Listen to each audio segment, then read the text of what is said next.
ಪ್ರತಿ ಸಾರಿ ನೀವು ಬಂದು ಇಲ್ಲಿ ಸೆಷನ್ಸ್ ಕೂಡ ನಡೀತಾ ಇದೆ. 20 ಕೋಟಿ ಬಜೆಟ್ ಕೂಡ ಅದಕ್ಕೆ ಇಟ್ಟಿರ್ತೀರಿ.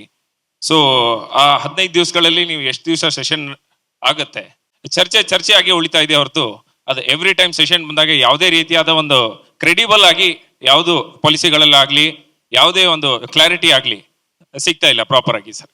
ಅಂಡ್ ಒನ್ ಮೋರ್ ಸರ್, ನೀವು IT-BT ಕಂಪ್ನೀಸ್ ಬಗ್ಗೆ ಹೇಳಿದ್ರಿ that Bengaluru is the best place ಆಗ್ತಾ ಇದೆ, ಅಲ್ಲಿ ಅವ್ರಿಗೆ ಅದು ಅಪಾರ್ಚುನಿಟೀಸ್ ಜಾಸ್ತಿ ಸಿಗ್ತಾ ಇದೆ ಕಂಪ್ನೀಸ್ಗಳಲ್ಲಿ ಬೆನಿಫಿಟ್ ಮಾಡೋಗೋಸ್ಕರ.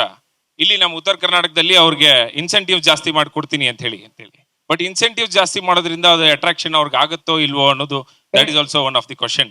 ಮೊದಲನೇದಾಗಿ ಯಾವುದೇ ನೀತಿಗಳಿರ್ಬೋದು, ಬಿಲ್ಗಳಿರ್ಬೋದು, ಇಟ್ ಈಸ್ ಅದು ಸರ್ಕಾರದ commitment.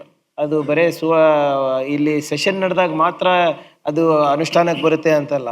A policy is usually for a minimum of 5 years or it can go on for long. So ಅದನ್ನ ಕಾರ್ಯರೂಪಕ್ಕೆ ತರಿಸೋದು ಬರೀ ನಾವು ಇಲ್ಲಿ ಸೆಷನ್ ಮಾಡಿದಾಗಲ್ಲ, ಇಟ್ ಶುಡ್ ಬಿ ನಿರಂತರವಾಗಿ ನಾವು ಮಾಡ್ತಾನೆ ಇರಬೇಕು. ನೀವೇನು ಹೇಳಿದ್ರಿ, ಇಲ್ಲಿ IT-BT ಬರಬೇಕು, ಉದ್ಯೋಗ ಸಿಗಬೇಕು. ನಾವು ಬ್ಯಾಂಗ್ಳೂರ್ ಯಾಕೆ ಹೇಳ್ತಾ ಇರೋದಂದ್ರೆ, Bangalore is the anchor whether we like it or not. ಈಗ ಎಕ್ಸಾಂಪಲ್, ಈಗ ನಿಮಗೆ ಇಂಗ್ಲೆಂಡ್ನಲ್ಲಿ ಎಷ್ಟು ಪಟ್ಟಣಗಳು ಗೊತ್ತು? 1, 2, 3. ಲಂಡನ್ ಒಂದು ಗೊತ್ತಿರ್ತದೆ, ಏನೋ ಮ್ಯಾಂಚೆಸ್ಟರು, ಅದ್ರ ಬಿಟ್ಟು ಯಾವುದು ಗೊತ್ತಿರೋದಿಲ್ಲ. ಅದೇ ರೀತಿ ವಿದೇಶದಲ್ಲೆಲ್ಲ ಕೂಡ ಯಾವುದೇ ದೇಶ ಹೇಳಿದ್ರು ಅವ್ರು ಅದ್ರದ್ದು ಒಂದು ಕ್ಯಾಪಿಟಲ್ಲು, ಇನ್ನೂ ಒಂದು ಪಟ್ಟಣ ಹೇಳ್ತೀರಾ. ನಾವು ವಿದೇಶದಲ್ಲಿ ಬಂಡವಾಳ ಹೂಡಿಕೆಗೆ ಹೋದಾಗ ನಾನು ಕಲಬುರಗಿಗೆ ಬನ್ನಿ, ಹುಬ್ಳಿಗೆ ಬನ್ನಿ ಅಂತ ಹೇಳಿದ್ರೆ ಜನರಿಗೆ ಅರ್ಥ ಆಗೋದಿಲ್ಲ. Because the anchor is Bangalore. ಬೆಂಗಳೂರನ್ನ ಮುಂದಿಟ್ಕೊಂಡು ನಾವು ಬಂಡವಾಳ ತರ್ತಾ ಇರೋದು ಎಲ್ಲ ಕಡೆಗೂ. ಈಗ ಇಲ್ಲಿ ಬೆಳಗಾವಿನಲ್ಲಿ ಏಕಸ್ ಏರೋಸ್ಪೇಸ್ ಅಂತ ಇದೆ, ದೇ ಆರ್ ಡೂಯಿಂಗ್ ಫಿನಾಮಿನಲಿ ವೆಲ್. ಈಗ ಅದಕ್ಕೆ ನಾವು ಬಂಡವಾಳ ತರಬೇಕು ಅಂದರೆ ನೀವು ಹೇಳ್ದಂಗೆ ಅಕಾಡೆಮಿಕ್ಸ್, ಸ್ಕಿಲ್ಸ್, ಇನ್ಕ್ಯುಬೇಟರ್ಸ್, ಇವೆಲ್ಲನೂ ಮಾಡ್ತಾ ಇದ್ದೀವಿ. ಎಜುಕೇಷನ್ ಹಬ್ ಆಗಲೇ ಇದು ಇದೆ.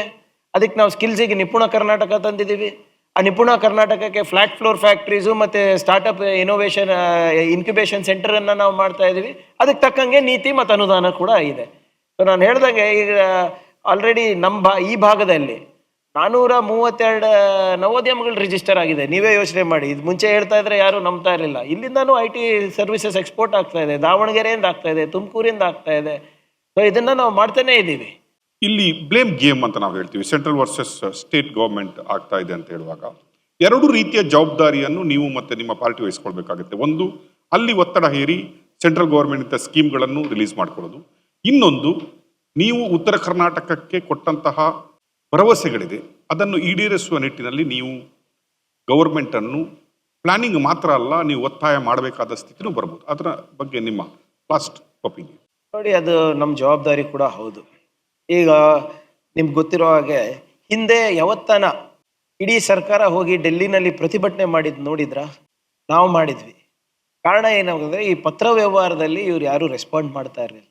ನಾವು ಖುದ್ದಾಗಿ ಡೆಲ್ಲಿ ಯಾರ ಪರವಾಗಿ ಹೋಗಿದ್ವಿ? ಕನ್ನಡಿಗರ ಪರವಾಗಿ ಹೋಗಿದ್ವಿ, ಕರ್ನಾಟಕದ ಪರವಾಗಿ ಹೋಗಿದ್ವಿ. ಯಾರು ನಮಗೆ ಹೋಗಿ ಅಲ್ಲಿ ಪ್ರತಿಭಟನೆ ಮಾಡಿ ಅಥವಾ ಅಂತ ಹೇಳಿದ್ವಿ. ನೀವು ಹೇಳ್ದಂಗೆ ನೀವು ಒತ್ತಾಯ ಮಾಡಬೇಕು, ನೀವು ಪತ್ರ ಬರಿಬೇಕು, ಅದೆಲ್ಲ ಮಾಡಿಬಿಟ್ಟು ನಮಗೆ ಅನಿವಾರ್ಯ ಪರಿಸ್ಥಿತಿ ಇರೋದ್ರಿಂದ ನಾವು ಹೋಗಿ ಅಲ್ಲಿ ಪ್ರತಿಭಟನೆ ನಾವು ಮಾಡಿದ್ವಿ. ನಾವು ಕೇಳ್ತಾ ಇರೋದು ಇಷ್ಟೇ, ಕರ್ನಾಟಕ ನಿಮ್ಗೊಂದು ಕಾಮಧೇನು ಆಗಿದೆ.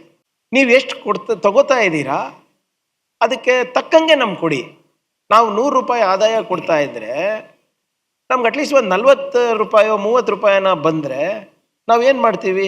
ಇನ್ಫ್ರಾಸ್ಟ್ರಕ್ಚರ್ ಕಟ್ತೀವಿ, ನಮ್ಮ ರೈತರಿಗೆ ಹೆಲ್ಪ್ ಮಾಡ್ತೀವಿ, ಏನೋ ಒಂದು ಸಾಮಾಜಿಕ ಭದ್ರತೆಯನ್ನು ಕೊಡ್ತೀವಿ, ಆರ್ಥಿಕ ಸ್ಥಿರತೆಯನ್ನು ಕೊಡ್ತೀವಿ, ಉದ್ಯೋಗವನ್ನು ಸೃಷ್ಟಿ ಮಾಡ್ತೀವಿ.